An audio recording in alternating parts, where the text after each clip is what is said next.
Saudara yang dikasihi Tuhan, topik saya hari ini adalah tentang pinjol, pinjaman online. Setahu saya, apa yang saya dengar banyak sekali hal-hal yang negatif dari pinjaman online yang ujung-ujungnya tidak memiliki financial freedom di dalam kehidupan anak-anak Tuhan bahkan. Sehingga statistik mengatakan ada yang sampai bunuh diri, ada yang keluarga cerai, stres, dan lain sebagainya. Di mana hartamu berada di situ, di mana hatimu berada di situ ada harta kita, benar ya. Jadi harta sama hati itu punya hubungan yang erat sekali. Kalau misalnya kita ada di dalam masalah keuangan, maka hati kita tidak stabil, emosi kita tidak stabil, dan hal-hal yang negatif terjadi dalam hidup kita.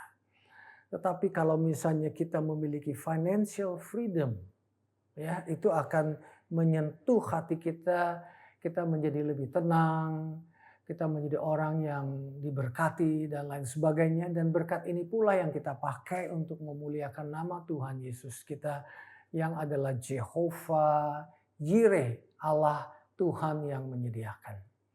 Nah, ada berbagai cara untuk address pinjol, bagaimana kita hidup di dalam financial freedom, kebebasan keuangan.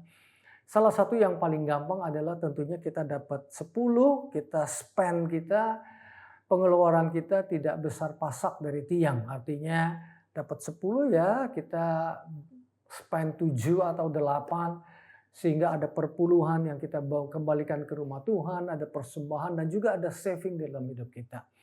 Saya rasa itu hal-hal yang umum dan saudara sudah sering dengar dan bisa mengerti lah. Tapi hari ini sebagai hamba Tuhan saya ingin address dari segi rohani. Karena menurut saya segi rohani ini tidak kalah penting, bahkan jauh lebih penting dari hal-hal yang lain. At least mulai dari hal-hal rohani kita bisa aplikasikan dalam kehidupan jasmani. Saya akan ambil dari 2 Raja-Raja pasal yang keempat, ayat 1 sampai ayat 7. Ini cerita tentang seorang one of the sons of the prophet, salah satu daripada nabi-nabi. Artinya ada hamba Tuhan yang dipakai Tuhan dari segi kenabian. Nabi itu orang hebat tuh saudara. Dia bisa tahu masa depan apa yang terjadi. Dia bisa kadang ada yang bisa ngerti isi hati kita. Dia bisa kasih direction. Itu salah satu kriteria nabi yang luar biasa. Dia bisa melihat. Ya, pokoknya orang-orang yang hebat ini. Tetapi unfortunately, sayang sekali, salah satu nabi ini, dia bagus, jago di dalam perkara-perkara rohani, tapi dia tidak menguasai perkara-perkara jasmania dalam hal financial freedom. Dari ayat ini saya pelajari, saudara siapapun saudara termasuk saya, hamba Tuhan kek, bisnismen kek, siapapun profesi saudara, pintar membaca, pintar berpuisi, kita juga perlu mengerti financial literacy, kemampuan membaca dan menulis istilahnya ya, di dalam hal keuangan. Literacy itu sangat penting, literacy itu membuat orang tuh tidak buta huruf, dan negara yang maju harus bisa membaca dan menulis rakyatnya tentunya. Tetapi tidak hanya membaca dan menulis dalam bahasa-bahasa, tetapi juga perlu melek secara keuangan. Jadi lewat firman Tuhan hari ini saya ingin mengajak siapapun saudara melek secara keuangan. Mungkin tidak harus jadi jago investor, tapi paling tidak meleklah bagian keuangan. Ya. Jadi rupanya nabi ini tidak mengerti sehingga istrinya kalang kabut. Anaknya ada berapa tuh ya? 2 kalau nggak salah ya. Didatengin debt collector. Debt collector ini nggak cuma nagih duit, mau ngambil anak-anak dia sebagai slave, sebagai budak. Kan kasihan sekali. Dan ibu ini minta tolong sama Elisa. Elisa tolong dong, suami saya sudah mati. Dan suami saya takut akan Tuhan, karakter yang luar biasa. Tapi tukang kredit nih udah mau datang mengambil 2 anak-anak saya sebagai hamba-hamba dia. Itu problemnya. Dan saya mengajak saudara untuk mengerti Amsal 22 ayat 29 berkata, orang yang meminta pinjaman itu adalah hamba daripada orang yang meminjamkannya. Tentunya ada catatan-catatan pinjaman-pinjaman yang bisa dilakukan ya. Seperti kredit rumah itu boleh gitu ya. Atau barang-barang yang appreciate bukan depresiasi. Bagus. Ada juga pinjaman-pinjaman demi untuk usaha bertambah maju. Boleh-boleh saja. Tapi ingat bahwa saudara meminjam dengan catatan saudara harus mengembalikan. Atau memiliki kapasitas untuk mengembalikannya. Karena sebagai orang yang pernah kerja di bank, saya tahu sekali ada apa istilahnya ya, 5C di dalam memberikan kredit. Dan salah satu C itu selain karakter adalah kapasitas, selain collateral juga ya, apa jaminan, kemampuan orang ini punya kemampuan untuk membayar balik ya. Kalau dia tidak punya kemampuan membayar balik, walaupun dia ada collateral nggak dikasih tuh. Jadi banker di dalam meminjamkan uang kepada orang lain, banker itu tidak bodoh. Dia tahu orang itu harus masuk ke kriteria mampu membayar kembali. Berarti saudara dan saya hidup, kalaupun kita ada loan, kita harus tahu kita bisa membayar kembali uang tersebut. Nah yang saya pelajari lagi dari 2 Raja-Raja 4 ayat 1-7 ini, Elisa bertanya kepada perempuan itu, kepada janda ini. Ya, apa yang saya bisa lakukan buat kamu? Kasih tahu saya, dia bilang. What do you have in your house? Dari ayat ini saya belajar sesuatu. Saudara, mulailah hidup dengan apa yang saudara miliki. Bukan apa yang tetangga saudara miliki.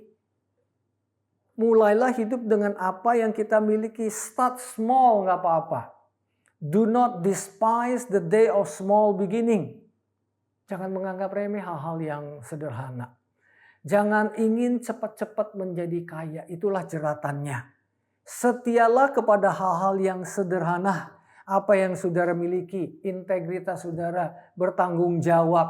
Orang titip uang misalnya. Jangan diambil uangnya. Tapi disimpan dengan baik. Kalau masukin ke bank, dihitung interestnya dengan baik. Jangan diambil uangnya, jangan diambil bunganya. Ya, setia kepada hal-hal yang kecil. Ya, bukan setia kepada hal-hal yang saudara tidak miliki. Ya, karena apa yang saudara miliki di tangan saudara diberkati Tuhan, itu pasti akan berkembang. Itu pertanyaan Elisa kepada janda tersebut. Apa yang kamu punyai? Dan janda itu menjawab, nggak ada yang lain kecuali apa? Kecuali a jar of oil. Dia apa ya? Tabung ya? Atau ember, bukan apalah ya. Tempat air, tempat minyak.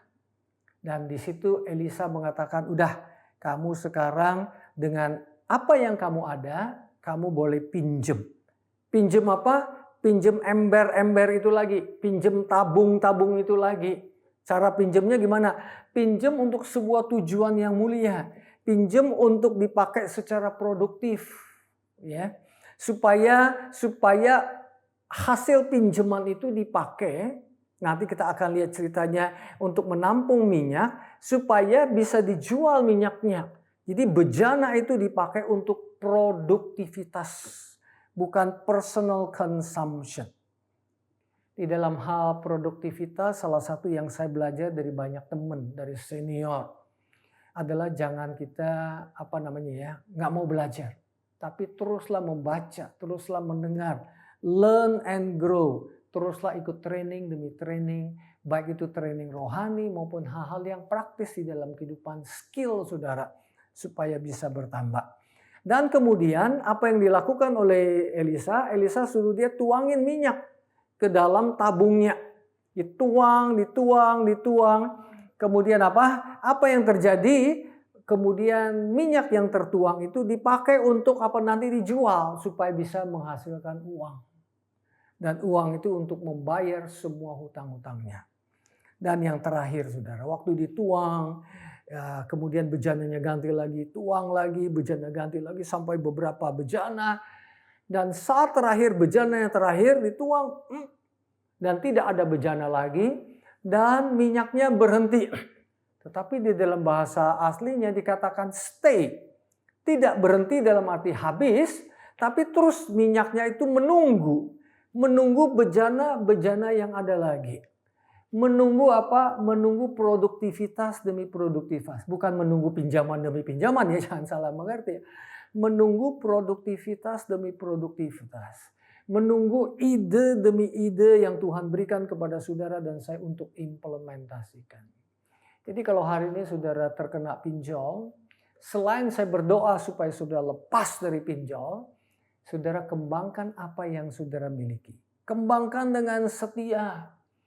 Ya, belajar sana, belajar sini. Kalau atasan saudara melakukan A, B, C, lakukan dengan segenap hati. Jangan hitung-hitungan kerjaan, lakukan. Dan kalau diikutkan training belajar dengan baik. Saya percaya minyak itu tidak berhenti. Artinya apa? Berkat Tuhan tidak ingin berhenti dalam hidup saudara. Tapi berkat Tuhan itu menunggu partisipasi saudara juga. Memang ada berkat yang datang tanpa partisipasi saudara. Tapi dalam hal ini Tuhan juga mau ngajarin kita untuk menjadi orang yang produktif. Betul ada saatnya kita tidur, Tuhan berkati kita. Itu ada ayatnya. Setuju sekali. Tetapi Rasul Paulus juga berkata, kalau kita nggak kerja, kita nggak makan. Artinya apa? Tuh Rasul Paulus ingin kasih tahu saudara bahwa saudara dan saya itu memiliki kaki dan tangan, ciptaan Tuhan yang luar biasa supaya kita menjadi orang yang produktif dan berbuah. Saudara pasti senanglah ketemu pohon yang ada buahnya, betul saudara ya. Nah hidup saudara dan hidup saya memiliki DNA dari surga. Kita banyak sekali buah yang Tuhan sudah berikan untuk kita salurkan kepada orang lain. Bapak, aku berdoa di dalam nama Tuhan Yesus, biar pemirsa pendengar yang setia dimanapun mereka berada, supaya mereka belajar melek secara keuangan. Dan apabila ada di antara kami Tuhan yang mengalami jeratan pinjol di dalam nama Tuhan Yesus, aku berdoa dan Kau memberikan terobosan demi terobosan demi terobosan. Dan Tuhan, aku berdoa supaya kami selain kami melek keuangan, kami menjadi orang yang produktif, berbuah. Untuk siapa? Untuk kemuliaan Tuhan dan untuk orang lain. Di dalam nama Tuhan Yesus, hamba berdoa dan mengucap syukur. Amin. Tuhan Yesus memberkati.